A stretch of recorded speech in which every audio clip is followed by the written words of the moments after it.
अस्सलाम वालेकुम, आप देख रहे हैं ब्रेकिंग व्यूज़। मैं हूं मोहम्मद मालिक। वो कहते हैं every day you learn something new. आज कल मैंने कुछ और सीखा, एक नई बात सीखी। वो ये कि कभी भी आने वाले प्रोग्राम का भी हिंट ना दें कि उसमें आप क्या कर रहे हैं। कल मेरे आपको याद है प्रोग्राम के दरमियान में मैंने कहा था कि मैं मलीर नदी स्कैंडल, ये कुछ 7.5 अरब रुपए का स्कैंडल है, इसकी डिटेल्स आज दूंगा। और उससे भी बड़ी गलती मैंने ये की कि मैंने कुछ नाम ले दिए, कौन से उसमें की लोग हैं, क्या उनके नाम हैं।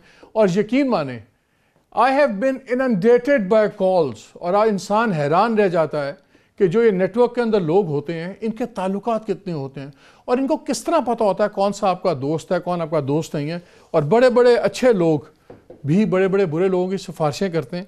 खैर ये कभी फिर बात करेंगे। आज तो मैं इसके साथ आपके डिटेल शेयर करूँगा कि ये हुआ क्या है, और इसके अंदर सरकार के अंदर जो ख़ास तौर पर सिंध में जो बाबू बैठे हुए हैं, why are they having a field day, और क्यों उनकी हर कोई क्यों चाहता है कि मेरी सिंध में पोस्टिंग हो।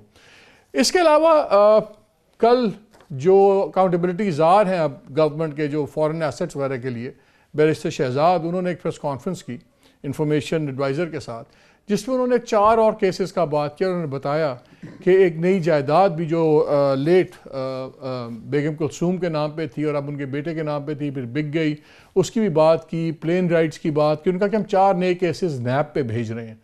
तो लगता है कि घेरा और भी तंग हो रहा है। और उसके अलावा जो JIT की रिपोर्ट है, और ख़ास तौर पर जो आसिफ जरदारी साहब की लेटेस्ट स्टेटमेंट्स आई हैं, उनसे नज़र आ रहा है, जो इतलाएँ आ रही हैं कि शायद गिरफ्तारी इज़ ऑन द कार्ड्स।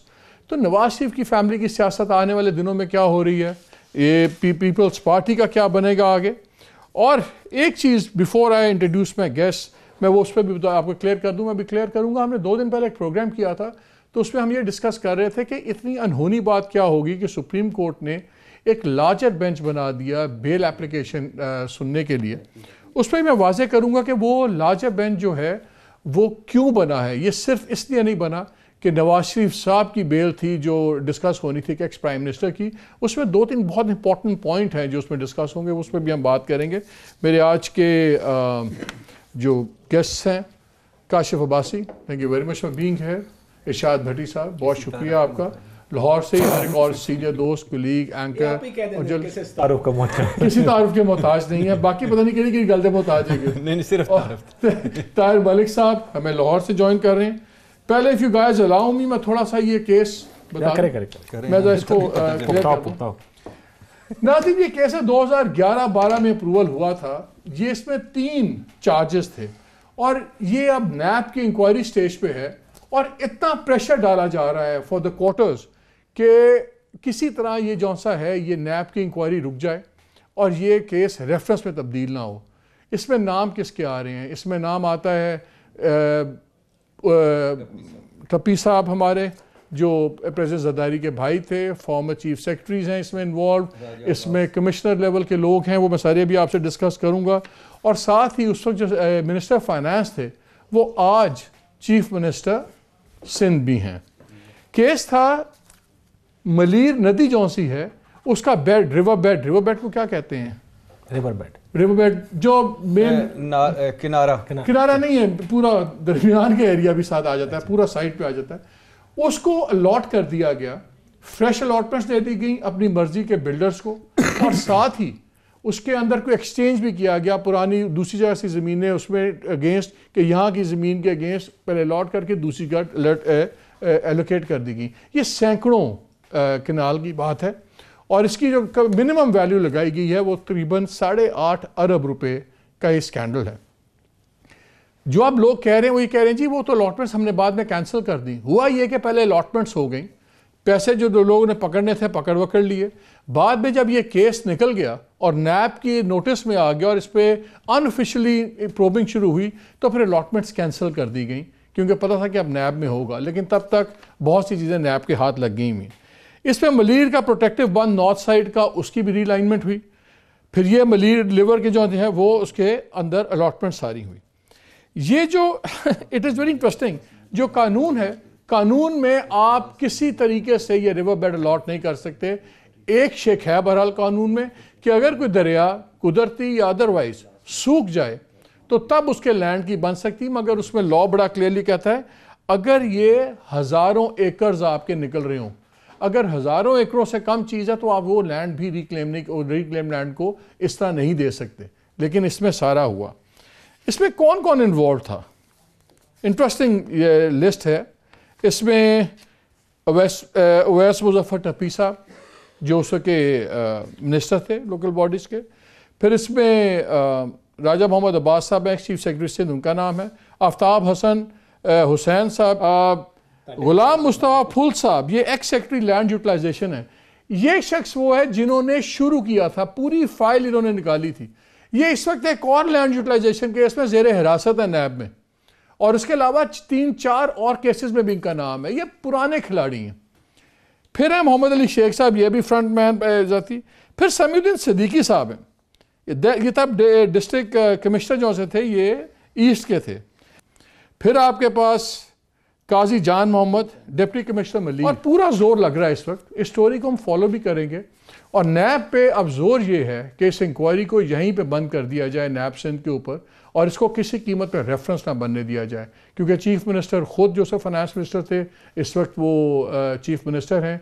जो फॉर्मर प्राइम मिनिस्टर जरदारी के भाई थे मुजफ्फर टप्पी साहब, वो भी इस वक्त बाहर हैं। और फिर जो सेक्रेटरी फाइनेंस इन्वॉल्व होते हैं, बार बार जिनका नाम आता है, उस वक्त सदीक मेमन साहब थे, बाब नवीद का अमरान बलोच थे, ये भी हैं। और एक और कैरेक्टर के ऊपर भी हम अब जल्दी एक प्रोग्राम में आपको बताएंगे, जो इस वक्त चेयरमैन प्लानिंग एंड डेवलपमेंट हैं सिंध में, मोहम्मद वसीम साहब, जो 2011 से वहीं हैं, उसी पोस्ट पे हैं।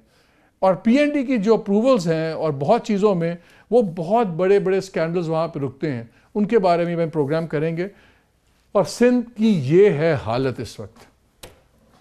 Kashif, I will start with you. देखिए, अब से स्टार्ट करने के लिए पीछे बचा क्या जी, स्टार्ट क्या करना। मैं आपको एक वाकया सुनाऊँ छोटा सा। एक दफ़ा मैं कराची से इस्लामाबाद आ रहा था, तो पीपल्स पार्टी के 9 मुंतखब रुकन मेरे साथ वाली सीट पर बैठे थे, और उन्होंने ख़ुद मुझे कहा कि जी मैं आपको सारे कागज़ दूंगा कि सर लाड़काना के कितने अरब रुपए जो हुकूमती फ़ंड में जाने थे, जो लाड़काना पे लगने चाहिए थे, उसको किस किस ने कैसे कैसे खाया, ये मैं बताऊंगा। थे भी पीपल्स पार्टी के, तो मेरा नाम नहीं आना चाहिए। ये कहानी कोई एक दफ़ा नहीं हुई। आप हर उस आदमी से जो सिंध से है, मेंबर है, सेनेटर है, जो साफ आदमी है बादी नज़र में, जिन लोगों के का इससे लेना देना कोई नहीं, जब आपके साथ ज़ाती महफिल में बैठेंगे वो आपको इनको डिफेंड नहीं करेंगे।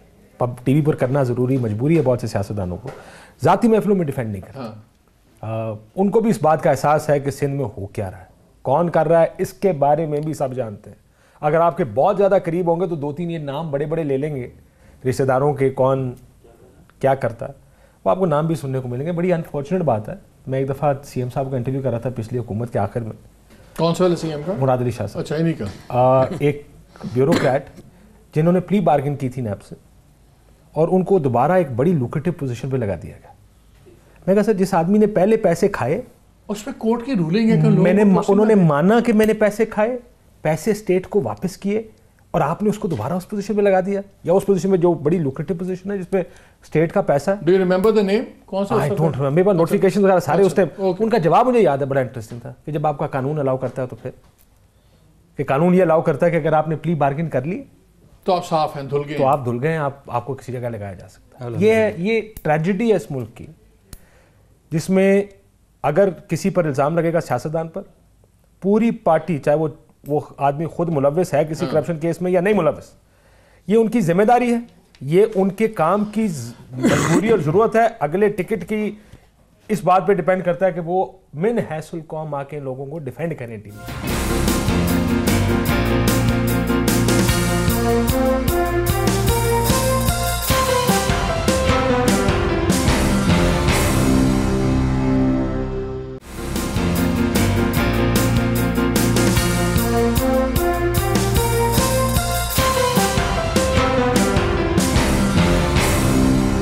मैंने तो डिस्कस 2 सब्जेक्ट्स और भी करने हैं, ये पॉलिटिक्स डिस्कस करनी है और साथ ही मैंने यू टर्न वाली स्टेटमेंट भी डिस्कस करनी है प्राइम मिनिस्टर की।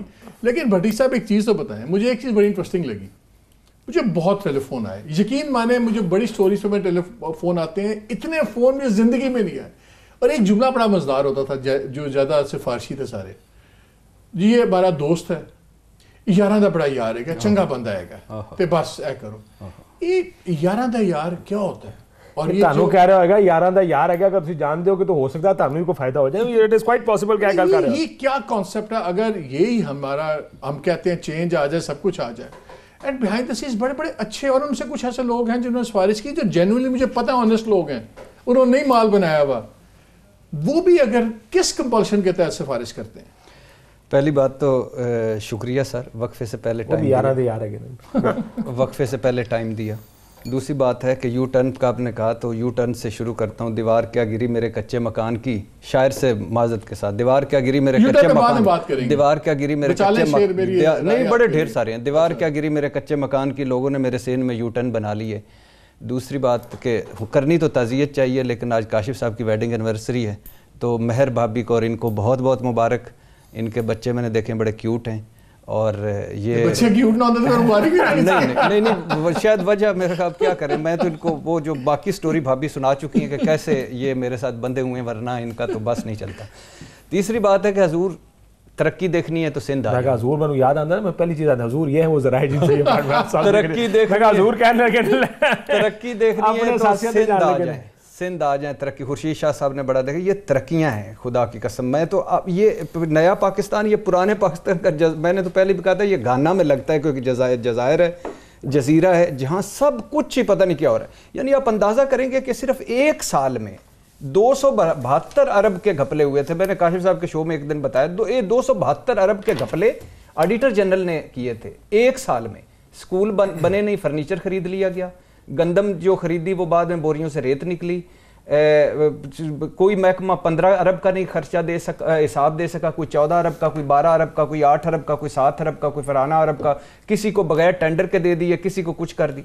और फिर मजे की बात सुने, 626 गाड़ियां लापता हैं, सालाना उन पे लग रहा है 1 अरब की मेंटेनेंस उनकी हो रही है, और उनका पेट्रोल जा रहा है। गाड़ियां लापता हैं लेकिन 1 अरब की उनकी maintenance. This could be bureaucracy also by the way. हम let's not blame politicians for everything. हम सियासतदानों को बड़े आराम से, इट्स इजी पंचिंग बैग्स है। नहीं मैं क्योंकि निजाम मिलके नहीं मैं नाम ले रहा, इट कुड बी ये मिलके भी खेल सकते हैं। चलो इस पे काफी बात होगी।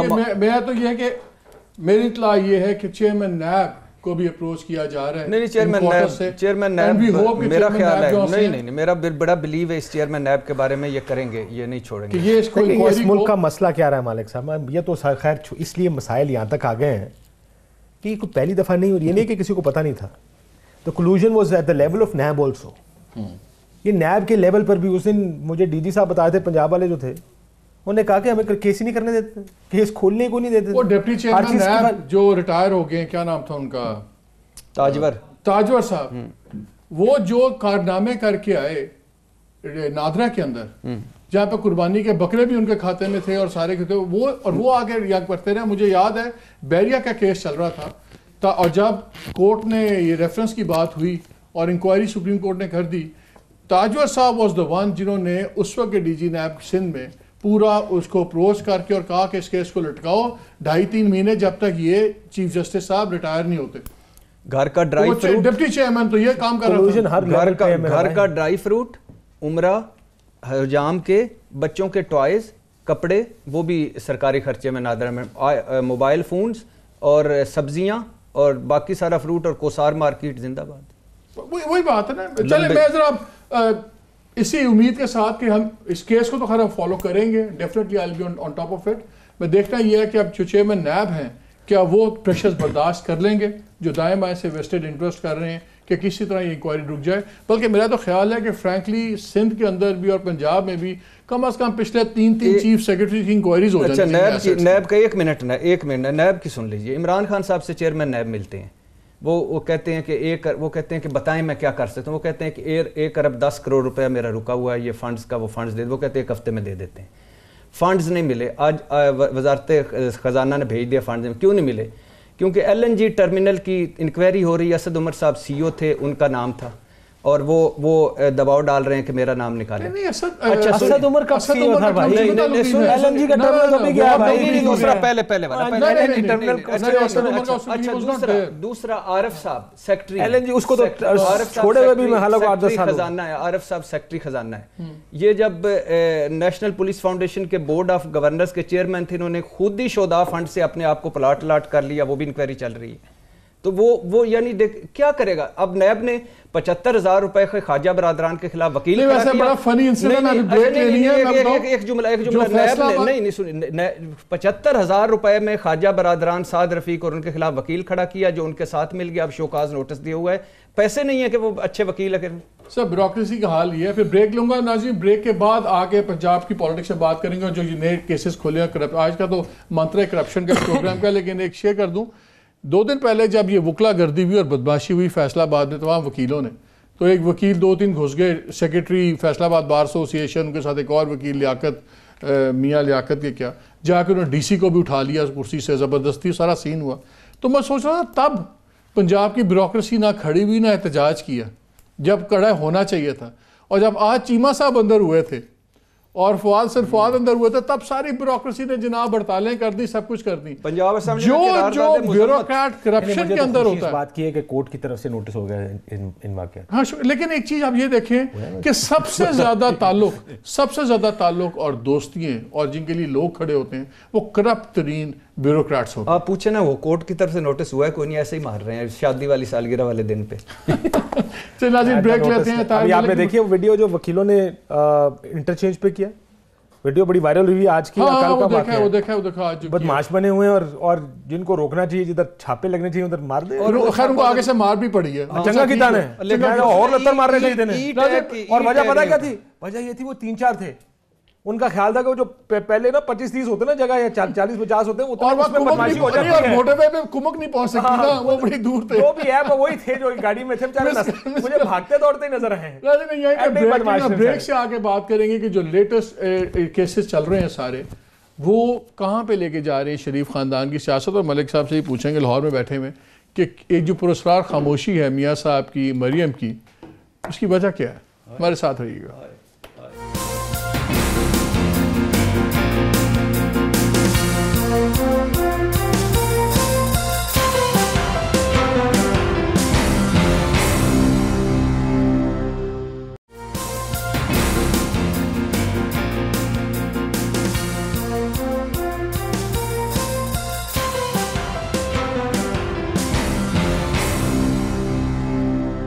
जी welcome back to the program. अब हम दूसरे सब्जेक्ट की तरफ आते हैं। जो बात हो रही थी कल भी, बड़ी एक धुआंधार सी प्रेस कॉन्फ्रेंस की बैरिस्टर शहजाद अकबर ने, और उन्होंने बताया कि नई प्रॉपर्टीज़ आई हैं और कैसे 4 नए केसेस हैं। दूसरी तरफ JIT की बात हो रही है और JIT का कल भी जिक्र हुआ। और जब हम ज़रदारी साहब की लेटेस्ट स्टेटमेंट्स भी देखते हैं तो नज़र आता है कि he is fearing something is about to happen. अभी 15 नवंबर को बदीन के अंदर भी उन्होंने कहा कि जो सी ताकतें हैं इस्लामाबाद के अंदर, वो अब रियलाइज़ करना शुरू हो गई हैं कि सिर्फ असल जो से नुमाइंदगान है वही मुल्क चला सकते हैं, उनके बैठाए हुए बच्चे नहीं। और फिर उन्होंने बड़ा इंटरेस्टिंग नोट किया और बात की। उन्होंने कहा मैं ये जो बातचीत कर रहा हूँ, मैं सिंधी में नहीं उर्दू में कर रहा हूँ, और इसलिए कर रहा हूँ कि मैं चाहता हूँ कि मैसेज सर्टन पावर्स को इस्लामाबाद में मिल जाए। वो किसको मैसेज दे रहे थे, क्या है? और फिर उन्होंने कहा कि जो आप लोगों ने क्रिएट किए मुल्क, वो लोग नहीं चला सकते लीडर जिनको आप क्रिएट करेंगे, और जितनी मर्जी आप उनकी मदद कर लें। और फिर साथ उनके वो बयानात भी आए कि मैं तो चाहता हूँ मुझे गिरफ्तार हो जाए, मेरी पॉपुलैरिटी बढ़ जाएगी। तो पहले ना सुन लें शहजाद अकबर साहब ने क्या कहा, और जो इतना घेरा तंग हो रहा है पंजाब के अंदर, तो नवाज शरीफ फैमिली का क्या मुस्तकबिल है, और साथ ही ज़रदारी साहब के आने वाले दिनों में क्या हमें नज़र आता है। हुकूमत की तरफ से हम एक रेफरेंस उनको भेज रहे हैं। ये ऐसा नहीं है कि हम रेफरेंस अदालत में फ़ाइल कर रहे हैं, हम चार्जशीट कर रहे हैं। ये रेफरेंस नैब को हम कह रहे हैं कि वो इन्वेस्टिगेशन करे, अपनी इंडिपेंडेंट इन्वेस्टिगेशन करे। जो रिकॉर्ड है वो सारा हम प्राइम मिनिस्टर ऑफिस का जो रिकॉर्ड है और चीफ मिनिस्टर ऑफिस का रिकॉर्ड है वो सारा हम नैब के हवाले कर रहे हैं, जिसमें जो 4 चीज़ों की निशानदेही कर रहे हैं। सबसे पहले तो वज़ीर आज़म के जहाज़ का जो इस्तेमाल है वज़ीर आला पंजाब की तरफ से, वो जो 2014 से लेके 2018 तक की फ़िगर है वो 340 मिलियन की है, जो कि उनको अलाउड नहीं था लेकिन उन्होंने इस्तेमाल किया। तो ये एक केस, उसके साथ जितने उसके फ्लाइंग आवर्स हैं, जो ट्रिप्स हैं, जो ट्रिप लॉग्स हैं, वो सारे हम नैब के हवाले कर रहे हैं। इसके अलावा जो मरीम नवाज साहिबा का जहाज़ का इस्तेमाल था, प्राइम मिनिस्टर का जो जहाज़ होता है उसका इस्तेमाल है, उसका भी केस रेफर कर रहे हैं। गिफ्ट्स और इंटरटेनमेंट की खाली ज़मीन में 218% इजाफा। जो प्रॉपर्टी इन क्वेश्चन है वो 6 फ्रेडरिक क्लोज है लंदन में। ये W22HD ये इसका पोस्ट कोड है। 2.2 या 2.3 मिलियन पाउंड इसकी कीमत है। इसके साथ साथ हमने बरतानिया से भी इसके जो फ्रेश ओनरशिप के डॉक्यूमेंट्स हैं वो मंगवा लिए हैं। सन 2016 में जो हमारे पास लैंड रजिस्ट्री आई है, सन 2016 में ये हसन नवाज के नाम ट्रांसफर कर दी गई थी। लेटेस्ट इसकी जो परचेज की डेट आई है या सेल की डेट आई है वो मार्च 2018 की है, जिसमें ये प्रॉपर्टी फरोख्त की गई है। सिंध के मुतालिक मैं सिर्फ इतना अर्ज करना चाहूंगा कि देखिए, एक JIT सुप्रीम कोर्ट ने बनाई हुई है और वहां से उनको डेटा लेने में जितनी मुश्किलात आ रही हैं कि सुप्रीम कोर्ट ऑफ पाकिस्तान को अपनी रजिस्ट्री कराची में लगानी पड़ी ये बाबर कराने के लिए और यह सब ये करने के लिए कि वहाँ जो JIT बनी हुई है उसको डेटा सारा मिल जाए। जी ताहिब मलिक साहब, आपने बात सुनी शहजाद साहब की। ये बताएं, आप लाहौर बैठे हुए हैं, ये जो घेरा इतना तंग हो रहा है, नज़र आ रहा है कि ये मुश्किलात में और भी इजाफा होगा। आप तो शहबाज शरीफ साहब के दोनों साहबजादे, उनको भी नैब ने बुला लिया हुआ है, सलमान तो भी बाहर है मुल्क से, और ये जो सारी चीज़ें हो रही हैं, ऊपर से एक बहुत ज़्यादा खामोशी मरीम नवाज़ की और नवाज शरीफ साहब की। तो क्या वहाँ बात हो रही है पंजाब में? ये लंबी अब बात चलेगी तो क्या फैमिली की गिरफ्त टूटती नज़र आ रही है आपको पार्टी पे? मैं थोड़ा सा इसको डिफरेंटली एक्सप्लेन करना चाह रहा हूँ। मैं शुरू करना चाह रहा हूँ जब नवाज शरीफ साहब वज़ीर आज़म थे। मैं एक नया हाइपोथेसिस जो देना चाह रहा हूँ वो ये है कि एक पंजाबियों के बारे में कहा गया है, ख़ास तौर पे सेंटर पंजाब में, कि ये कभी कमज़ोर के साथ नहीं चलते, ये ताकतवर के साथ चलते हैं, इक़्तिदार के साथ चलते हैं। तो मैं थोड़ा सा एक आइडिया देना चाह रहा हूँ, आप भी उस पर कमेंट कीजिएगा कि जब पनामा केस हुआ नवाज़ पे तो कहा गया जो केस होगा ना तो इसकी पार्टी टूट जाएगी। केस हो गया, फिर लोगों ने कहा केस का फैसला आएगा ना तो फिर नून लीग नहीं रहेगी। केस का फैसला आ गया, फिर कहा गया जी अब खैर नहीं है, अब देखे सब ख़त्म हो जाएगा। फिर लोगों ने कहा नहीं नहीं, क्योंकि हुकूमत इनकी है, पंजाब इनका है, पंजाब हुकूमत में पंजाब पुलिस इनके पास है, आप देखेगा जब ये हुकूमत ख़त्म होगी ना तो पार्टी ख़त्म हो जाएगी। फिर चले, हमने कहा फिर देख लेते हैं। फिर इलेक्शन हो गया, फिर शिकस्त हो गई, फिर कहा जी अब तो सवाल ही पैदा नहीं होता, अब तो 4 घंटे की खेल लगी है, नून ख़त्म हो गया। पंजाबियों की तो हिस्ट्री है, ये तो हमेशा ताकत के साथ चलते हैं। अब इस हिस्ट्री के बाद मज़े की बात है, जिस जगह मैं बैठा हूँ ये 131 है जहाँ से इमरान खान सब जीते थे। ज़िमनी इलेक्शन में आप हार गए और ये आप पाकिस्तान का नया रिकॉर्ड बना कि जो हुकूमत है वो लाहौर से हार गई। वज़ीर आज़म बेसिकली लाहौरी है, वो तो पठान पता नहीं कौन उसको समझता है, इस फ्राम लाहौर पंजाब। अब ये सेनेट के इलेक्शन की बात करते हैं, सेनेट के इलेक्शन में नून का एक भी वोट कम नहीं हुआ। तो मैं जो पॉइंट देना चाह रहा हूँ, अगर कोई ये समझता है कि आप एहतसाब का शोर डाल लेंगे और आप ये अरब खरब बिलियन बिलियन ट्रिलियन बताते जाएंगे। अच्छा, मेरे साथ लाइन पे मोहम्मद जुबैर भी हैं, former governor Sindh and one of the senior most leaders of PMLN। Thank you Zubair आपकी ज्वाइन करने का। ये बताइए, another day another new case, ये कब सिलसिले रुकेंगे आपकी लीडरशिप की जायदादों के? अब एक नई जायदाद निकल आई है लेट बेगम कुलसूम की, जो बाद में उनके बेटे के नाम हुई। फिर ये जो अब फिगर्स आ रहे हैं, स्टैट्स आ रहे हैं, इतने करोड़ ट्रैवल पे, इतने करोड़ अनऑथराइज यूज। मरीम नवाज भी जहाज अनऑथराइज यूज करती रही। चले, शहबाज शरीफ तो चीफ मिनिस्टर थे, चीफ मिनिस्टर यूज कर लेते हैं प्राइम मिनिस्टर का जहाज स्पेशल परमिशन। तो ये सारी जो चीजें हैं, ये तो नजर आ रहा है कि आपकी लीडरशिप बड़े लंबे अरसे के लिए अभी अंदर रहेगी। क्या बनेगा आपकी पार्टी का? एक तो आप सवाल मेरे से कर रही हैं, तो सवाल आपको करना चाहिए इमरान खान से या उनकी पार्टी वालों से कि कब तक ये चलेगा। जाहिर सी बात है, we are at the receiving end, और हमें तो स्ट्रेटजी एक ही मुझे समझ आती है, और वो स्ट्रेटजी ये है, और जो मैं हमेशा मेंटेन करता हूँ, ये सिर्फ PTI के हवाले से नहीं। देखें, आप पकड़ दकड़ की या तो सियासत कर सकते हैं हुक्मरान बन के, या आप इकोनॉमिक डिलीवरी की कर सकते हैं, and you have to choose a very fine balance between the two. अगर आप फोकस सारा पकड़ दकड़ पर रखेंगे, जो मुझे लगता है इमरान खान, बिकॉज उनका ऑब्सेशन 20-22 साल से शरीफ फैमिली की तरफ था, and now he thinks he got the opportunity to go for the kill, और वो उस पर जा रहे हैं। तो 2 चीजें इसको एक्सप्लेन कर सकती हैं। एक तो ये है कि वो इकोनॉमिक डिलीवरी के हवाले से मेरा ख्याल है जो उनकी इमेजिनेशन थी और जो उनकी सिंपलिस्टिक सोल्यूशंस थे जो वो जिक्र करते थे पिछले बहुत सालों से, चाहे वो एजुकेशन के हवाले से हो, हेल्थ के हवाले से हो, या दूसरी पानी के हवाले से हो, इंफ्रास्ट्रक्चर के हवाले से हो, वो अब जिस तरह उनका 50 लाख घरों का मंसूबा है, मतलब वो हो ही नहीं सकता। मैं इतना स्ट्रांगली कभी किसी चीज के लिए नहीं कह सकता, वो बिल्कुल पॉसिबल है ही नहीं। नहीं वो तो मुझे एक चीज बताएं जुबैर, वो ठीक है, लेकिन जो ये अब केसेस बन रहे हैं, क्या आपको उसके अंदर कोई खतरा नजर नहीं आता कि पाइलिंग अप ऑफ प्रॉब्लम्स नजर नहीं आती? बिकॉज ये हवा में से तो प्लक नहीं हुए फिगर्स, ये खर्चे हुए हुए हैं, ये चीजें हुई हुई हैं। अगर जायदाद लंदन में एक और है तो फिर जायदाद तो है ना। नहीं, एक तो देखे ना, जाहिर सी बात है, एक परसों इन्होंने जिक्र किया तो मैं आज कहाँ से रिस्पॉन्ड कर दूं कि इसमें कितनी हकीकत है या कितना अफसाना है, चाहे वो हेलीकॉप्टर का इस्तेमाल है या जहाज का इस्तेमाल है या लंदन की property. So I am not in a position to explain unless we have some more facts with us, but to expect कि जी वो कल एंटरटेनमेंट के उसमें ज्यादा निकाल देंगे या किस चीज में ज्यादा निकाल देंगे, वो तो हमेशा हो सकता है।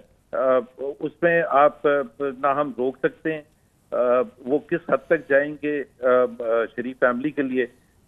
Imran Khan will be well advised also कि क्या वो पॉलिटिकली हेल्प कर रहे होंगे शरीफ फैमिली को इन देयर रिवाइवल या उनको नुकसान पहुंचा रहे हैं। आप ये हमें समझा सकते हैं जो बड़े मियां साहब का और मरियम नवाज का जो पॉलिटिकल रेडियो साइलेंस चल रहा है, बिल्कुल खामोशी, ये जरा हमें समझाएं, बिकॉज ये टोटली अगेंस्ट ए फैब्रिक है।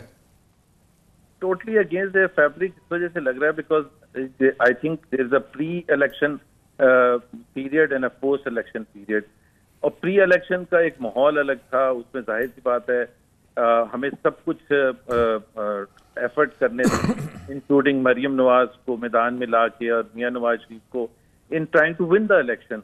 अब जब इलेक्शन हो चुके हैं और जैसे कैसे भी हुए हैं और जो हमारे सीरियस कंसर्न्स हैं वो आप जिसको इलेक्शन स्ट्रैटेजी कह रहे हैं, वो तो मेरा ख्याल था कि मियां साहब ने तो कहा था ये तो नया नजरिया है जो मैं लेके चला हुआ हूं और मैं अब आइडियलिस्ट हो गया और मैं तो बल्कि एक मकसद के लिए चल रहा हूं। आपने तो उसको आपने तो उसको ट्रिवलाइज कर दिया, आपने कहा वो तो इलेक्शन स्ट्रैटेजी थी, तो मियां साहब का आइडियोलॉजिकल वो सारा बिल्कुल no that's not what I am saying.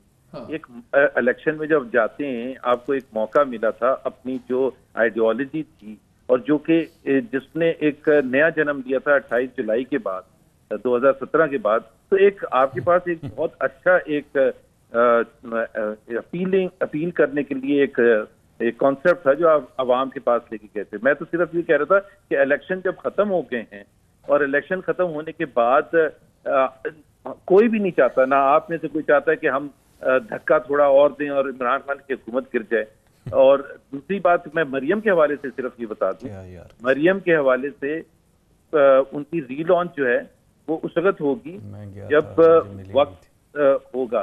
जिस तरह बेनजीर 5 साल इंतजार किया था एग्जाइल में बेनजीर ने 1981, मैं कंपेयर नहीं कर रहा, मैं सिर्फ एक नहीं, वो तो आ नहीं सकती थी ना, बेनजीर पाकिस्तान में आजाद तो नहीं फिर रही थी, that's a wrong comparison. There is no, ओ भाई एक सेकंड, आप 81 से 86 का पीरियड उठाएं, she did not speak against general Zia. क्या बात कर रहे हैं सर, एक second, Kashif wants to add something। और सर 2 दफा नजरबंद हुई, एक दफा लाड़काना में नजरबंद नहीं सर सुन तो लें काशिफ, क्या बात कर रहे हैं, let me correct the facts. मैं 81 से 86 के बीच की बात कर रहा हूं। ओ भाई मैं, आप 81 से पहले की बात कर रहे हैं? नहीं भाई, मैं 81 से बाद की बात कर रहा हूं, अब पढ़े तो सही इसको, क्या कर रहे हैं आप सर हिस्ट्री गलत कोट कर रहे हैं। सुन लें प्लीज, मेरी बात तो सुन लें ना, फिर आप आपस में कर लीजिएगा। April 86 में she made a transfer। लेकिन BB please stay with us, Zubair हमारे साथ रहेगा। I was reading daughter of these for some odd reason, मेरे हाथ में लगी, मैं दोबारा पढ़नी शुरू कर दी। उसमें मैं पढ़ रहा था प्रॉब्ली 82-83 में उनको लाड़काना में दोबारा हाउस अरेस्ट किया गया, फिर एक दफ़ा उनको गिरफ्तार किया गया, कुछ वाक़यात थे जिनके बाद उस वक्त की रिजीम का ख्याल था कि अनरेस्ट हो सकती है, उनको एक दफ़ा गिरफ्तार किया गया, उनको एक दफ़ा हाउस अरेस्ट किया गया, 2-3 महीने लाड़काना में घर में हाउस अरेस्ट में रखा गया उनको। सो मेरे ख्याल अपनी रेस्ट हाउस में भी रखा गया। अच्छा मुझे एक जुबैर मेरे साथ ही रहेगा प्लीज, मुझे एक ब्रेक लेना है, लेकिन मैं एक क्वेश्चन पूछना चाह रहा हूँ, क्या जो नजरिया था वो ठंडा हो गया? केड़ा नजरिया? क्या अब इनकी बिकॉज ऑफ केसेस और अनएंडिंग जो सी नई चीजें आ रही हैं, फ्यूचर ठंडा हो गया? क्या इनको फिक्र पड़ गई है कि पार्टी में नहीं है रेजिस्टेंस करने की, तो कोई ऐसा करे भी ना कि ये नहीं निगोशिएशंस हो रही हैं, इतनी खामोशी तो ज़िंदगी में कभी नहीं देखी हमने। एक हमारे दोस्त हैं मुस्लिम लीग के, उन्होंने मुझे एक दिन ये कहा, बड़े कान में कहा, मेला लगता है ना दा कोई गलबात चल रही है, जितना सुकून मुझे नज़र आ रहा है ना, इसका मतलब अंदर खाने कोई मामला तय हो गया। लेकिन उससे ज़्यादा बड़ा, लेट्स बी फेयर, हम पॉलिटिकली, मैं सुन ले, मेरी बात सुन ले सर, हम पॉलिटिकली किधर अलाइंड हैं यार। मैं काशिफ कुछ और बात बता, नहीं, मेरी बात सुन ले, हम पॉलिटिकली अलाइंड किधर हैं, हम उसके मुताबिक ये फैसला करते हैं कि पॉलिटिक्स ठीक कर रहे हैं या गलत कर रहे हैं। अब इमरान खान साहब का यू टर्न होगा तो मैं डिफेंड करूंगा, अगर मैं पीटीआई लेने का, सर कोई गल नहीं, सारे करते हैं सर। अगर मैं एंटी नवाज हूंगा, मैं कहूंगा नहीं जी देखिए नजरिए के ऊपर उल्टे पड़ गए, नजरिया छोड़ दिया उन्होंने। पॉलिटिकल स्ट्रैटेजीज होती हैं, उस वक्त इलेक्शन की जरूरत थी यार। मेरी सर सुन लें सर, वो मुझसे पूछ रहे हैं, वो आपका जवाब मैं नहीं दे रहा, मैं अपना जवाब दे रहा हूँ। नहीं, मैं ऑफ एयर कुछ और आपको बताना चाहता था। ये ऑफ एयर नहीं है, ये ऑन एयर है फिलहाल। ब्रेक ले रहे नहीं, अभी ऑन एयर है। सो मैं ये कह रहा हूं कि पॉलिटिकल स्ट्रैटेजीज होती हैं, let's not blame them for a political strategy. आपकी कन्विक्शन मालिक साहब किसी जगह भी, आज हम जर्नलिस्ट जिस जगह बैठे हैं शायद बहुत सी बातें नहीं कर सकते, उसका मतलब ये नहीं कि हम सच बोलना छोड़ देते हैं, खाली उस माहौल में कुछ चीजें थोड़ी सी पीछे हट जाते हैं, लेवरेजेस दे देते हैं किसी को, चले ठीक है आप इस माहौल में नहीं बात। पॉलिटिशियन भी इज नो डिफरेंट। आज अगर उसको ये लग रहा है कि फिलहाल माहौल नहीं है जिसमें उनको बाहर आके लड़ना चाहिए, नहीं लड़ेंगे, उसका मतलब ये अभी तक मैं नहीं मानता कि उनके नजरियात कॉम्प्रोमाइज हो गए। कैसी बात करते हैं आप? टेक अ ब्रेक जी, let's take a break.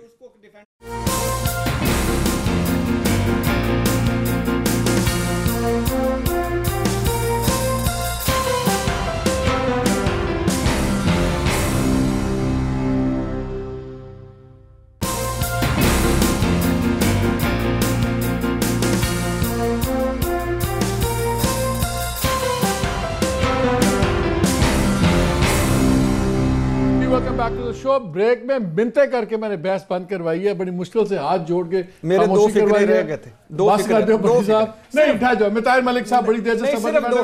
Tahir Malik, मुझे क्विकली ये बताएं, क्या आपके ख्याल में जो अभी जुबैर साहब बात कर रहे थे, ये एक स्ट्रेटेजिक साइलेंस है, स्ट्रेटजी का हिस्सा है कि यह बहुत बड़ी परेशानी है शरीफ खानदान की? और जैसे काशिफ ने कहा कि किसी बंदे ने कहा कि जी शायद कोई बातचीत भी हो रही हो, जो रवैयों से लगता है, ये क्या है? ये सियासी हिकमत अमली है कि ये डिप्रेशन है, सियासी डिप्रेशन है जो हमें नजर आ रहा है? ये मिक्स है। एक तो मिनी NRO भी है, और उसमें पहली तो बात है, मेरा ख्याल तुसी जरा ज़्यादा समझदार जर्नलिस्ट बैठे हो सारी। पाकिस्तान में जो भी फैसले होते हैं वो यहाँ की ज़मीन पे वोटर पे नहीं होते, यहाँ का एक्सटर्नल फैक्टर हमेशा बड़ा हैवी रहा। और आप मेरा हाल समझ होंगे मैं क्या कहना चाह रहा हूँ। एक तो एक एक्सटर्नल फैक्टर है, वहाँ से लाइन ये है कि तुसी चुप करके बैठे रहो तो अल्लाह खैर करेगा। एक तो ये इंतज़ार है अल्लाह के खैर करने का। दूसरा, कुछ जो यहाँ के लोग हैं उनका वाकई इस तरह की इतलात है कि मरियम बीबी जो है वो साइकोलॉजिकली अंडर अमेर्स प्रेशर है, एक सदमे से गुजर रही है, और वो जिस साइकोलॉजिकल माइंड में इस वक्त है उसके लिए वो किसी सूरत जेल जाने के लिए दोबारा तैयार नहीं है। ये दो चीज़ें इतलात यहाँ मैंने भी सुना। वैसे तीसरी जो बात मैंने शुरू में की थी उसमें मैं एक थोड़ी सी चीज़ आपको बताना चाह रहा हूँ। आपने फरमाया था ना वो रिवर बेड की बात की थी, तो आप सिंध पे बड़ी कहानी सुना रहे थे, तो मैंने रिसेंटली अपने चैनल के लिए एक रिपोर्ट बनाई है। रिवर रावी का जो बेड है ना उस पर 7 लाख लोरी रहते हैं। अगर इंडिया मोहब्बत में अगर रावी का पानी एक दिन के लिए बेचे ना तो 7 लाख लोरी एक दिन में मर जाएंगे। तो ये आपका पाकिस्तान जिंदाबाद है, सिंध हो पंजाब हो मैच बराबर का है। नहीं, इसमें एक चीज़ ऐड कर लें, आपको मलिक साहब ये भी बताएंगे सिंध में, क्योंकि मैंने जब सैलाब आए थे उस वक्त एक बड़ी वो बनाई थी स्टोरी, वो जो बंद तोड़े गए थे पानी को डायरेक्ट करने के लिए, और वो किस पॉलिटिकल वजह से, किसकी फैक्ट्रियाँ, किसकी स्टोरेज हाउसेस ये आते हैं। जब सैलाब आता है ये लोग कच्चा छोड़ के बाहर आ जाते हैं। ये इलीगल ऑक्यूपेशन है। ये जो 7 लाख रावी पे हूँ या जो उस जगह पे, ये इलीगल ऑक्यूपेशन है, इसको याद रखिए। I can't defend that. लोग रह रहे हैं। एक पॉइंट जरूर कहना चाह रहा हूँ। जी मालिक साहब, मैं एक पॉइंट मालिक सिर्फ एक पॉइंट कहना चाह रहा हूँ कि हमने मीडिया ने ओवर डू कर दिया, करप्शन। मेरा लिए सारा पाकिस्तान फवाद चौधरी बन गया। अब कोई मतलब कोई लॉजिकल बात ही कोई नहीं। जिस तरह करप्शन भी तो ओवरडू हुई है ना। एक लाहौर से पकड़ा जाता है ग्रेड 16 का अफसर, उससे घर से निकलते हैं 33 करोड़ रुपया। बलोचिस्तान से पकड़ा जाता है, उससे घर से अरबों रुपए निकलते हैं, चाहे ज्यादा निकलते हैं। करप्शन का बेड़ा करके स्कूल का सबसे बड़ा इशू करप्शन तो है। और उसके पैरेलल भी तो कुछ लेके आओ, कोई डेवलपमेंटल थॉट भी तो लेके आओ, कोई सोसाइटी को भी आगे लेके जाओ। टीवी पे आके बैठ जाते हैं सारा दिन, डराते रहो। व्हाट इज फॉर मी, मेरे लिए क्या है, मुझे ये भी बताओ। अच्छा जुबैर साहब, सर आपके लिए इसीलिए कुछ नहीं है क्योंकि उसकी वजह से जो नुकसान है, हम व्हाट वी डोंट रियलाइज, हमारा ख्याल है कि ये बोतल है, बोतल 25 रुपए की है, उसने 40 की ली, मालिक को 15 का नुकसान हुआ, मुझे 15 का फायदा हुआ, मसला खत्म हो गया। करप्शन ये नहीं है सर, करप्शन ये है कि ये बोतल 25 की जब 125 में जाती है, उसका खर्चा जो मैं टैक्स देता हूं उसके अंदर से जाता है, जो उधार लेके बाहर से पैसे लाए जाते हैं। सर जब जॉइन यार 2000 अरब तो सरकारी बैंक में खा रहे हैं, वो 2000 अरब तो सरकारी। चले मैं आपको एक बात बताता हूं की क्या बात कर रहे हैं मलिक साहब, फॉर एग्जांपल ये जो स्कैंडल है, लूट रहे हैं हमें ये मलीर रिवर वाला, इसी के अंदर 8.5 अरब का टीका लग गया। जब आप बात करते हैं बहरिया कराची की, आप 2000 अरब की बात करते हैं।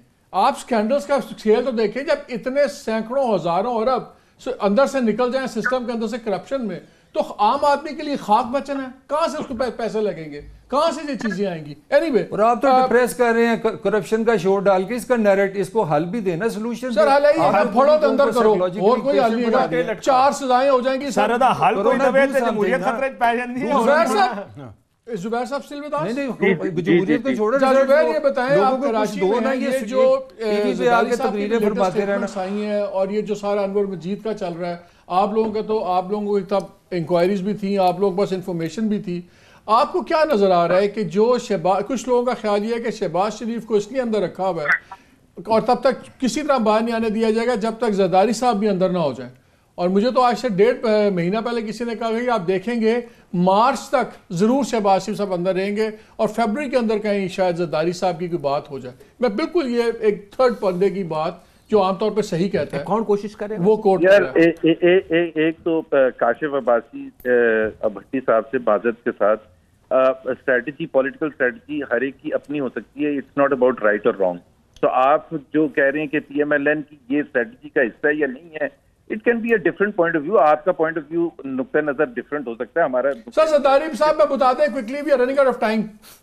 जरदारी साहब को मैं जरदारी साहब ने अभी जो लेटेस्ट अटैक किया, अटैक ही कहना चाहिए कि 2015 के बाद पहला किया है। इसकी 2 वजूहत हो सकती हैं। एक तो ही 100% श्योर के अब उनकी बारी आ गई है तो उससे पहले प्रीएम्प्ट कर रहे हैं, या वो समझते हैं कि पॉलिटिकली इतने स्ट्रांग हैं।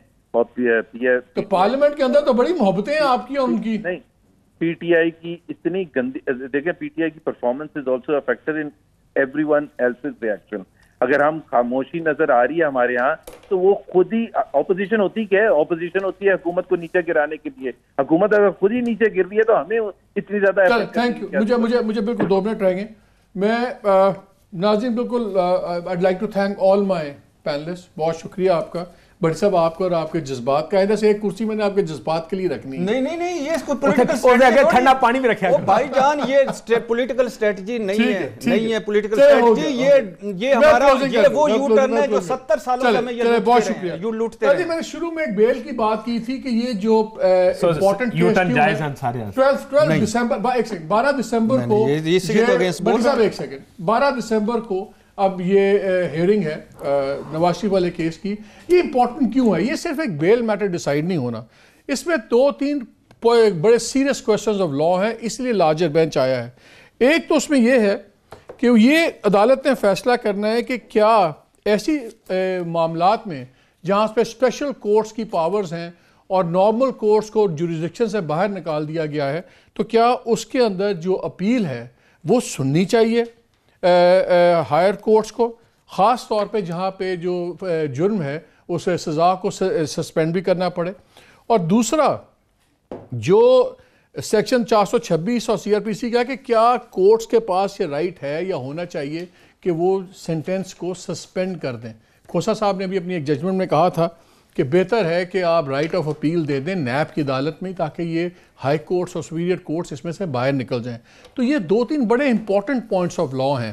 केस तो नवाज शरीफ साहब की बेल का ही है, लेकिन लार्जर बेंच इसलिए नहीं बना क्योंकि वहाँ पे कोई फॉर्मर प्राइम मिनिस्टर आ रहे हैं, वो इसलिए बना है कि ये 2-3 बड़े सीरियस पॉइंट्स ऑफ लॉ हैं। इसी पे क्लैरिफिकेशन कर दूँ। और आखिरी कमेंट यही है कि जो तक मलीर ये केस है मलीर नदी का, इसको हम फॉलो करते रहेंगे और हम इस पर डेफिनेटली फॉलोअप रखेंगे और इंशाल्लाह विल मेक श्योर कि कोई भी वेस्टेड इंटरेस्ट नैब के ऊपर या किसी और के ऊपर प्रिवेल करके इसकी इंक्वायरी ना रोक सके और ना इसका कोई रुख मोड़ सके, क्योंकि इसके अंदर जितने पावरफुल बाबू हैं और जितने पावरफुल सियासी लोग हैं, ये इनके लिए करोड़ों अरबों की तो कोई हैसियत है नहीं, आपके लिए मेरे लिए है, क्योंकि ये हमारे पैसे हैं जहाँ से लोग हैं ये अपनी जेबों में डाल रहे हैं और हिसाब होना चाहिए। इजाज़त दीजिए, अल्लाह हाफ़िज़।